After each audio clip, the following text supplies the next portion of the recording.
Is the Lord of the Mysteries anime bad? Did the most awaited and hyped up Donghua ever end up becoming a disappointment? Before I answer these questions, I need to give some background. About a year ago, I was arguing with a random nerd on Reddit about One Piece, and then bro told me a random-ass novel somehow has better world building than One Piece. And then I, as any reasonable person, started laughing, but then he challenged me to read it, so I was like, why not? Then it was revealed to me that the Lord of the Mysteries web novel was 1,400 plus chapters long. But then I started, and the first 30-something chapters took me like 3 months to get through. But the guy I was arguing with kept pushing me to read more. And so I did. After getting through the slog, it was high-key peak fiction. W recommendation by the brother on Reddit. Like, I'm not even gonna lie, it's legit like top 5 fiction of all time for me now. Still not better than One Piece though. Anyways, why did I tell you my backstory for this video? It's because I want to emphasize as much as possible that I love Lord of Mysteries, but I absolutely hate the first 30 chapters. Shy was straight booty slog to read through. There were a few moments that contained slice-of-life elements, which did entertain me, but if the story didn't get peak later on, I would have never recommended this to anyone else. Even Tarot Club meetings weren't all that good at this point, so believe me when I say, I hope to God that the Donghua made the pacing faster. But when I actually saw the anime, I got what I asked for, a fast-paced Volume 1. And that shit was even worse than the novel. Like they say, too much of a good thing turns it bad. Lord of Mysteries desperately needed to cut a lot of filler from the first few chapters. Like, bro, I'm not watching old Neil's yapping about arbitrary ritual materials for a whole chapter in the anime again, but that doesn't mean you should just cut out everything. Like, Klein and Benson's discussion about the currency system is actually extremely important for the plot, but it just didn't exist this time around. Now, don't get me wrong, the Donghua isn't entirely trash. The animation work is very much praiseworthy, but the thing Lord of Mysteries is most known for, its story, is being fumbled hard.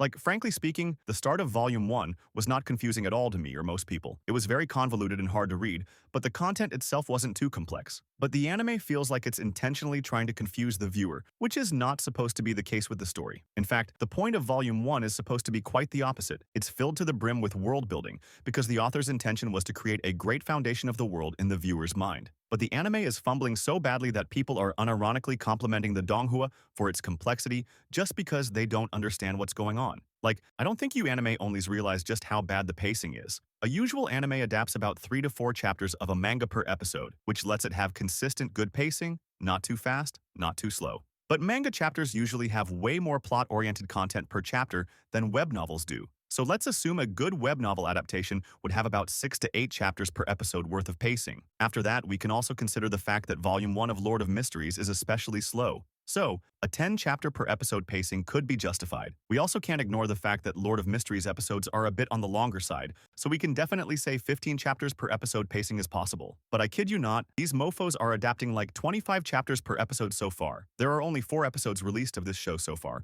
but I believe that's the pacing they are still following and are going to follow. This is completely insane, and not something we can justify. I read somewhere that the director is doing this because the producer had asked him to drop a big fight in episode 3 so that the Donghua won't be too boring. And that to me is absolutely insane because these guys are trying to market a spectacle fast-paced anime like it's solo leveling, but Lord of Mysteries is anything but that. This almost makes me look at the flashy animation with sour eyes. Like, we could have gotten the animation half as good, and it would have been better if the story stayed consistent with more screen time to play with. Also, I better not see any comments about me being a snobby novel reader, because I unironically like the beginning after the end anime.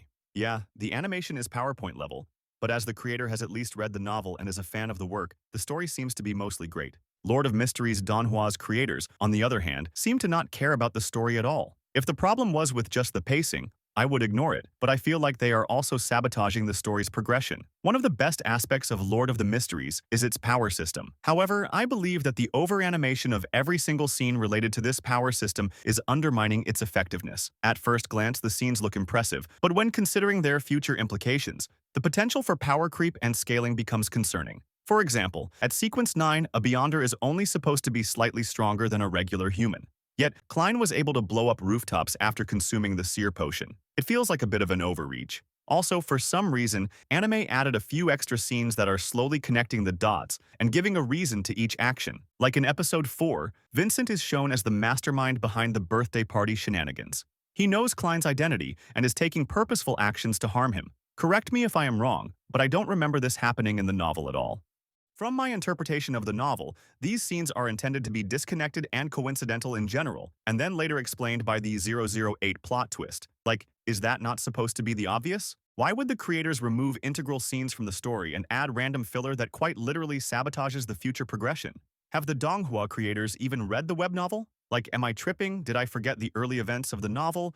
Or is this adaptation legit this bad? To me, it seems like the Donghua creators are more focused on making a spectacle for pre-established novel readers instead of creating a cohesive and true to the source material story. I know these have only been 4 episodes, which are like 6 or 7 normal anime episodes in overall length, but still, this is a huge problem because the number of people confused by the story is astonishing, despite the confusion definitely not being intentional at this point in time. Maybe instead of cramming 30,000 frames in a single episode, they should have focused on making a good show instead. I really am disappointed. Actually, I just gotta learn some new stuff. So the pacing isn't actually 25 chapters per episode because they are rearranging stuff. What I mean is the events of episode 4 actually happen before the events of episode 3.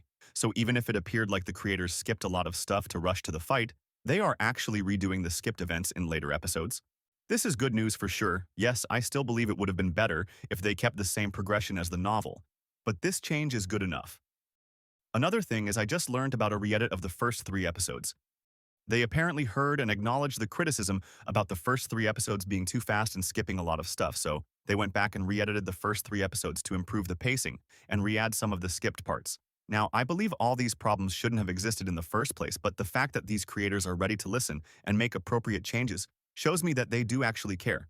So even though I have been hating on this adaptation for most of this video, I think maybe, just maybe, it might become great LOL. But that's not the hope I intend to cling to. Maybe the adaptation will succeed, maybe it will fail. Quite hard to tell if I am being honest. I think it will surely get a season 2, but considering how big and slow season 2 is, I can't guarantee if we will get a season 3. I certainly hope we do, but I really cannot be sure. This makes me really sad because, in the later volumes, fights get insanely peak. It would be such a miss to not animate stuff like Fool's Apotheosis Ritual and the ensuing Battle of Gods, along with the final Amon versus Klein battle. I personally genuinely think Fool's Gambit is the greatest fight in fiction and media as a whole, at least from everything I have seen. I hear many other people call the fight rushed, but I totally disagree. If you want to see my point of view on why I think this fight is as good as I think it is, make sure to subscribe so you can see my next video about the greatest fight you will never see, going over the Fool's Gambit. Because, let's be honest, the way it's going on, we are not seeing Volume 8 being animated in our lifetime.